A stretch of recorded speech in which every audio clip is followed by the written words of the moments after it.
اليوم رح نحكي عن حالة خاصة كتير لكن ليست نادرة بأطفالنا بالعراق.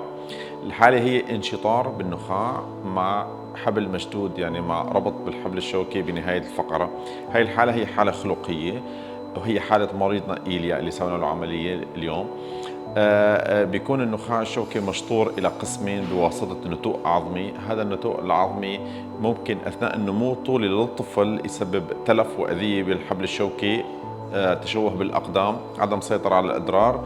وهي الحالة يجب إجراء لها تداخل جراحي قبل عمر 6 سنوات، لأنه الطفل لسه ما بيكون صار في عنده نمو طولي، أو أثناء اكتشاف الحالة إذا في أي خلل عصبي موجود عند الطفل.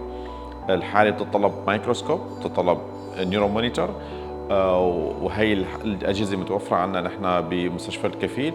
خبرتنا صارت كتير كبيرة، تقريبا نحن بشكل روتيني أو متكرر في عندنا هاي الحالة.